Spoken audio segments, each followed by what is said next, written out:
Di awal film memperlihatkan seorang wanita bernama Riley yang sedang berduel dengan musuhnya di dalam mobil. Di sini kita belum diberitahu siapa Riley sebenarnya dan kenapa ia sampai bertarung dengan orang tersebut. Namun yang pasti Riley berhasil menghabisi orang itu.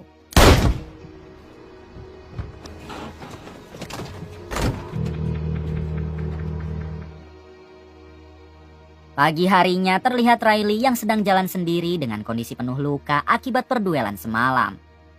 Kemudian Riley masuk ke dalam mobil van warna hitam yang merupakan mobil sekaligus tempat persembunyiannya. Riley langsung mengobati semua luka dengan peralatan seadanya, karena dirinya tidak mau diobati oleh dokter atau rumah sakit.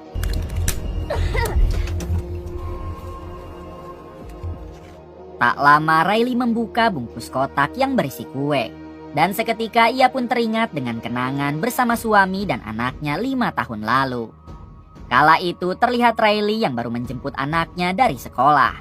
Rupanya hari ini adalah hari ulang tahun si anak dan Riley berjanji akan membuat pesta nanti malam.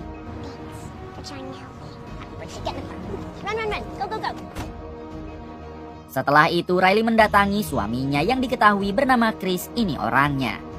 Di sini Riley meminta Chris agar jangan pulang kerja terlalu malam, sebab dirinya berencana akan mengadakan pesta ulang tahun anak mereka bersama dengan teman-temannya. Chris pun mengiyahkan permintaan Riley, lalu Riley pamit pulang duluan. Setelah Riley pergi, Chris didatangi oleh temannya yang bernama Engkos. Engkos yang merupakan seorang kriminal, ia pun mengajak Chris untuk melakukan perampokan terhadap seorang bos mafia bernama Sobur. Rencana Engkos akan melakukan perampokan itu nanti sore, dan jika berhasil maka mereka berdua akan kaya raya. Chris yang memang bukan begundal, ditambah ia sudah mempunyai janji dengan Riley untuk merayakan pesta ulang tahun sang anak, tentu menolak ajakan dari Engkos. No, nobody will know. All you gotta do is drive. Singkat cerita, malam harinya terlihat Chris dan Riley yang sedang bersiap untuk acara pesta ulang tahun sang anak. Namun sayangnya tidak ada satupun orang yang menghadiri acara tersebut dan tentu itu membuat si anak bersedih. Riley yang tidak mau melihat anaknya kecewa, ia pun mengajak Chris dan si anak untuk pergi ke pameran saja.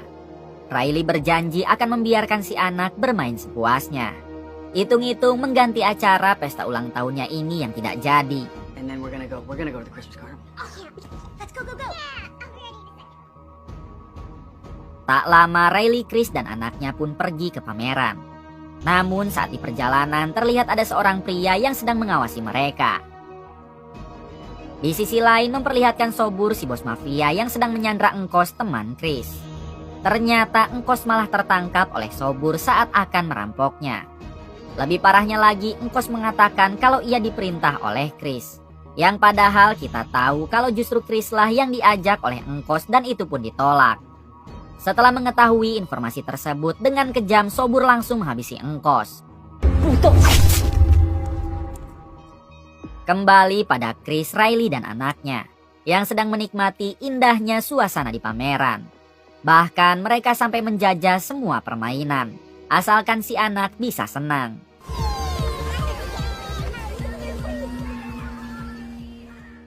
Tak berselang lama ketika mereka rehat sejenak, tiba-tiba datanglah 3 orang anak buah Sobur yang langsung melesatkan tembakan.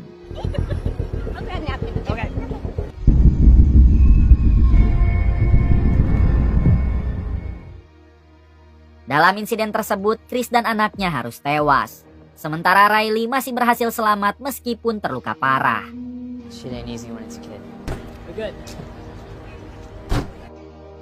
Hari berikutnya Riley tersadar sudah berada di rumah sakit. Tak lama ia didatangi oleh seorang detektif bernama Steno yang ditugaskan untuk menangani kasus keluarga Riley. Di sini Steno menjelaskan kalau orang-orang yang telah menghabisi suami dan anak Riley adalah anak buah Sobur, si bos mafia. Pihak kepolisian sudah berhasil menangkap sebagian dari anak buah Sobur, namun mereka tidak tahu yang mana orang yang telah membantai keluarga Riley. Riley menjawab kalau pelakunya ada 3. Dan ia masih ingat betul dengan wajah dari ketiga pelaku itu. I'm very sorry for your loss. But you know what happened. Sore harinya terlihat Steno, si detektif, didatangi oleh rekannya yang diketahui bernama Moses. Di sini Moses menyarankan Steno agar tidak usah melanjutkan menangani kasus Sobur. Karena siapapun yang berani berurusan dengan dia pasti akan tewas. Akan tetapi Steno tidak peduli karena sampah seperti Sobur sudah seharusnya dilenyapkan. Don't be stupid. You'll only get dead and it won't change. Whatever happens with this case, Garcia has a nickname. Keesokan harinya Riley dibawa ke kantor polisi untuk menunjuk siapa saja ketiga orang yang telah menghabisi keluarganya. Riley yang memang masih ingat dengan wajah mereka, ia pun langsung menunjukkan siapa saja pelakunya.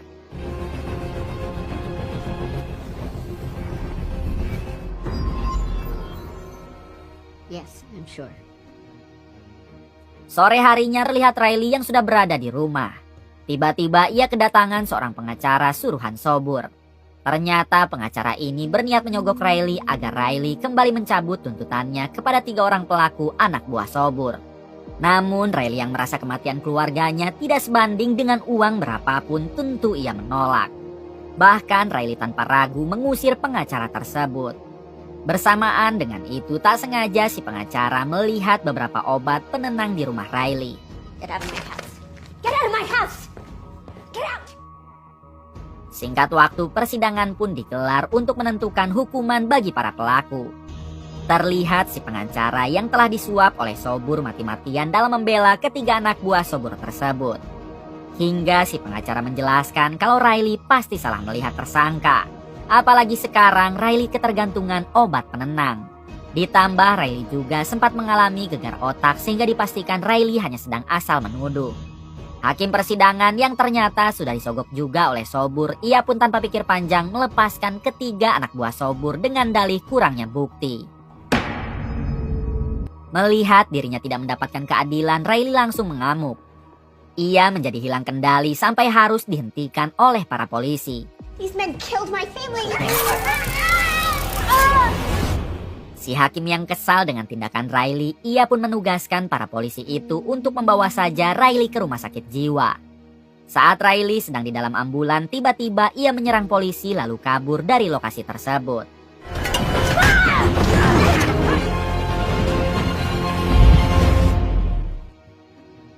Adegan berpindah ke 5 tahun kemudian, yaitu adegan yang kita lihat di awal film saat Riley sedang mengobati luka di pahanya. Setelah itu Riley pun menyiapkan persenjataan karena sekarang ia berencana mencari keadilannya sendiri.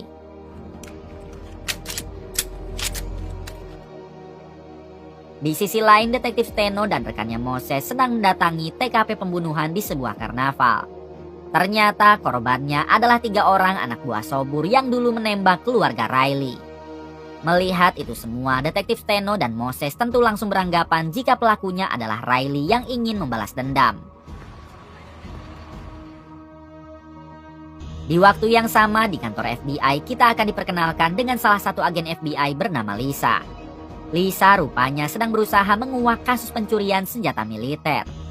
Tak lama salah satu rekannya menghampiri Lisa dan ia mengatakan kalau pelaku dari pencurian senjata itu merupakan seorang wanita.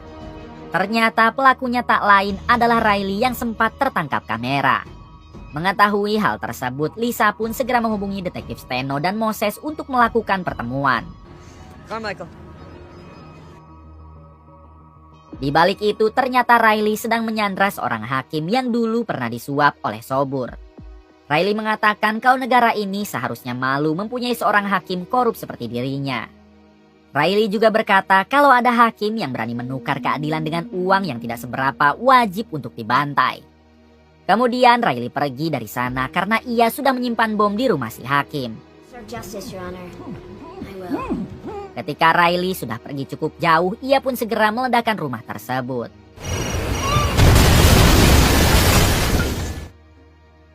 Di sisi lain, FBI dan detektif kepolisian terlihat sudah berkumpul untuk membahas tentang Riley. Di sini Lisa si FBI mengatakan kalau dalam beberapa tahun kebelakang Riley sudah membuat banyak sekali kekacauan. Seperti ia pernah mencuri uang di bank untuk kabur ke benua Eropa. Lisa yakin di Eropa sana Riley banyak belajar ilmu bela diri. Dan hal itu bisa dilihat dari siaran yang memperlihatkan Riley sedang mengikuti pertarungan MMA.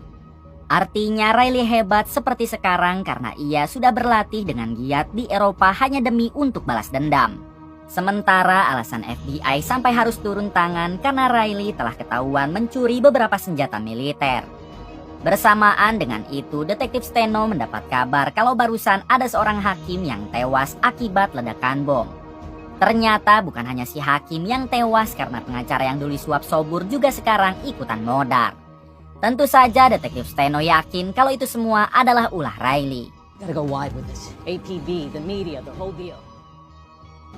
Adegan berpindah kepada Sobur, si bos mafia yang saat ini sedang berbincang dengan rekan kartelnya membahas barang haram milik mereka yang hilang secara tiba-tiba.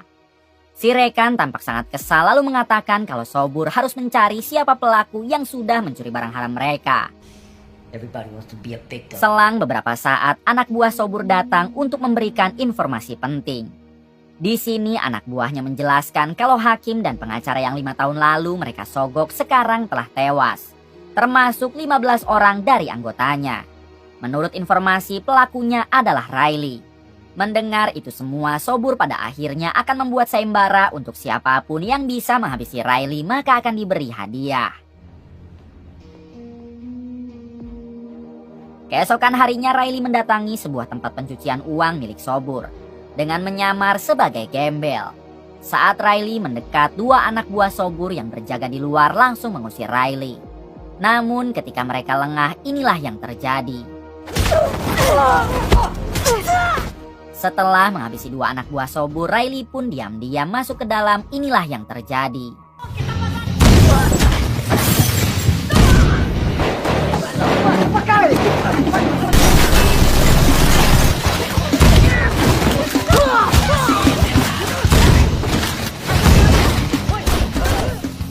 Setelah itu, Riley sengaja membiarkan 1 orang dari mereka tetap hidup agar kejadian ini dilaporkan kepada Sobur. Singkat cerita, orang tadi pun melapor kepada Sobur kalau tempat pencucian uang milik mereka telah dibobol oleh Riley. Semua anggotanya di sana tewas dan hanya menyisakan dirinya seorang. Namun Riley tidak sepeser pun mengambil uang milik mereka, melainkan membakarnya. Mendengar itu semua, tentu Sobur sangat marah dan ia tidak menyangka kalau Riley sampai senekat ini. Double security. Sementara itu, awak media mulai banyak yang menyiarkan mengenai kasus pembunuhan yang belakangan ini dilakukan oleh Riley. Orang-orang tentu langsung beranggapan kalau Riley melakukan hal itu dengan motif balas dendam atas kematian keluarganya dulu yang tidak mendapatkan keadilan. Бакер был всегда щедр по отношению к народу и possible contacts to the BND. Adegan kembali ke kelompok Sobur. Di sini Sobur mengatakan kalau Riley pasti akan mengincar gudang penyimpanan barang haram milik mereka. Untuk itu Sobur meminta 2 anak buahnya segera memasang bom di gudang tersebut karena Sobur sudah tidak sabar ingin melihat Riley tewas. Then we send everybody there and just kill her when she shows up. Malam harinya memperlihatkan Lisa si FBI, Detektif Steno dan 1 orang hacker yang sedang mencoba melacak keberadaan Riley. Di sini si hacker curiga dengan lokasi para tunawisma. Karena dari 3 bulan terakhir di sana tidak pernah sekalipun terjadi kejahatan. Padahal sebelumnya lokasi tersebutlah yang paling banyak terjadi tindakan kriminal. Untuk itu si hacker sangat yakin kalau Riley semalam ini tinggal di lokasi tersebut. Apalagi 3 bulan lalu yaitu bertepatan dengan kembalinya Riley ke Amerika. Kemudian si hacker juga menunjukkan tentang para pengguna media sosial yang banyak sekali mendukung tindakan Riley karena mereka menganggap Riley hanya sedang menegakkan keadilan. Ditambah Riley juga hanya fokus menghabisi orang-orang jahat. Setelah itu Lisa yang penasaran memutuskan untuk mendatangi lokasi para tunawisma, berharap bisa menemukan Riley di sana. Stay here, I'll catch up with you. Catch up, where you going? Sesampainya di lokasi ada seorang pria yang mengatakan kalau kejahatan sudah tidak pernah lagi terjadi di wilayah ini, yaitu semenjak mereka kedatangan seorang malaikat. Setelah melihat gambar di dinding, Lisa semakin yakin kalau malaikat yang dimaksud adalah Riley. Di sisi lain, dugaan Sobur ternyata benar karena sekarang Riley akan mengincar gudang penyimpanan barang haram milik Sobur. Riley masuk ke dalam, namun anehnya di situ tidak ada satupun yang berjaga. Hingga membuat Riley sadar kalau dirinya pasti sedang dijebak. Di luar gudang ternyata dua anak buah Sobur yang melihat Riley sudah masuk ke dalam, ia pun dengan segera meledakkan tempat tersebut.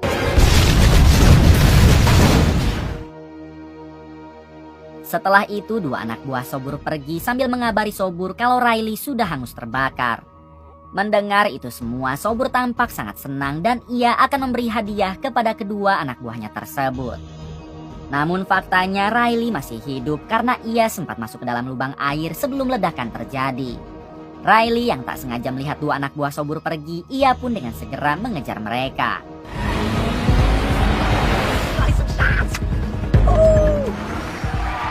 Di suatu kesempatan Riley berhasil menghadang mobil anak buah Sobur hingga inilah yang dilakukan Riley.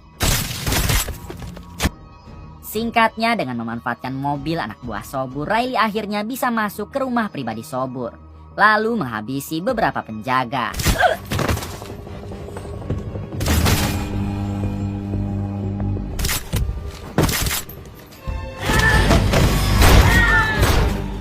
Sampai di suatu kesempatan, Riley akhirnya berhasil memojokkan Sobur. Namun tiba-tiba fokus Riley harus terganggu setelah Putri Sobur menghampiri mereka dan Sobur langsung menyerang balik Riley.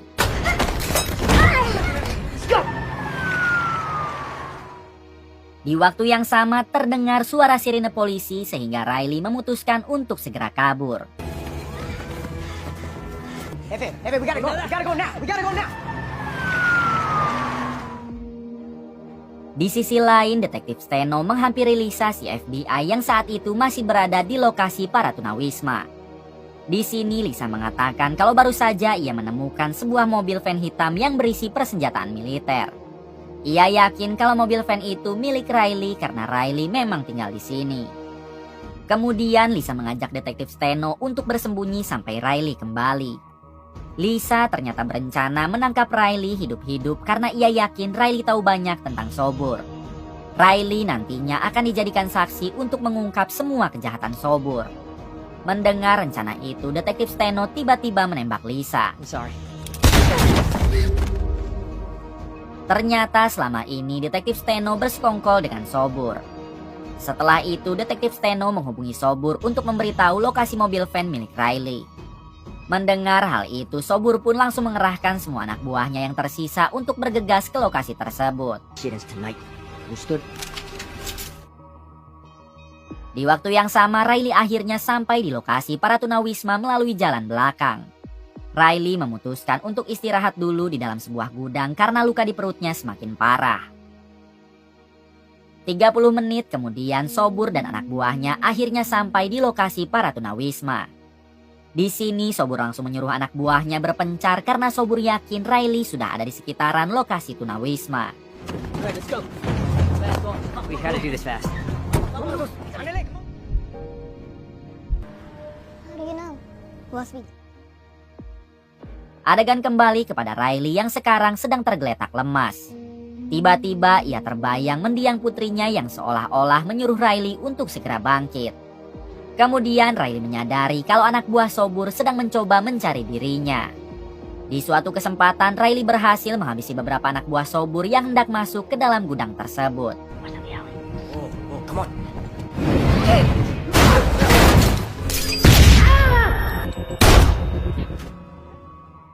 Kemudian Riley bersembunyi di suatu tempat dan tak sengaja ia mendengar suara ponsel berdering di dalam tong sampah. Ternyata ponsel itu milik Lisa si FBI yang jasadnya dibuang ke sana. Pada akhirnya Riley mempunyai ide untuk mengambil ponsel Lisa lalu melakukan siaran live. Rupanya siaran itu langsung ditayangkan di berbagai media termasuk TV-TV swasta. Kemudian Riley diam-diam menunjukkan wajah Detektif Stan yang selama ini bekerja sama dengan Sobur si bos kartel.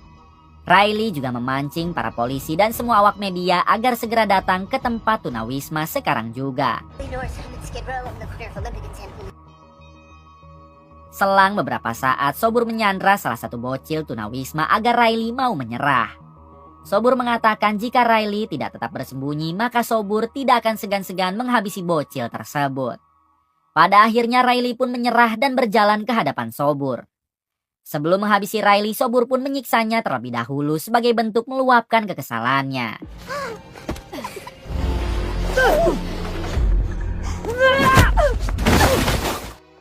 Riley terus saja bertahan sambil mengulur waktu menunggu para polisi datang. Singkatnya, setelah para polisi tiba di lokasi, Sobur menyangka kalau detektif Steno lah yang sudah menjebaknya. Hingga Sobur langsung menghabisi detektif Steno. Kemudian kelompok Sobur berbaur dengan orang-orang di sana untuk bisa segera kabur. Sobur sendiri yang hendak pergi ternyata terus dihalangi oleh Riley. Sampai di suatu kesempatan Riley mampu memojokkan Sobur dengan pistolnya. Detektif Moses dan anak buahnya yang melihat hal itu mencoba menghentikan Riley agar jangan menembak. Namun tanpa pikir panjang Riley pun menghabisi Sobur. Ketika para polisi mendekat ternyata Riley sudah kabur entah kemana.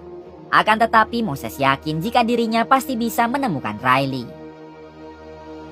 Keesokan paginya Moses dan para polisi mendatangi makam keluarga Riley dan benar saja di situ sudah ada Riley yang sudah tidak berdaya. Kemudian karena Riley mengalami luka yang sangat parah, akhirnya Moses menyuruh anak buahnya membawa Riley ke rumah sakit. Singkat cerita, berita di TV mengabarkan kalau masyarakat menganggap Riley sebagai pahlawan karena Riley sudah memberantas kejahatan. Namun berbeda dengan para penegak hukum yang tetap akan memenjarakan Riley atas semua pembunuhannya. 1 minggu kemudian Moses mendatangi rumah sakit untuk menjenguk Riley. Di sini ia mengatakan kalau Riley sudah menghabisi banyak orang jahat, menghancurkan peredaran barang haram serta mengungkap polisi korup yang ada di departemennya. Kemudian Moses menyalami Riley sambil mengatakan mudah-mudahan Riley bisa segera pulih. Ternyata Moses memberikan kunci borgol karena menurutnya Riley tidak pantas untuk dipenjarakan.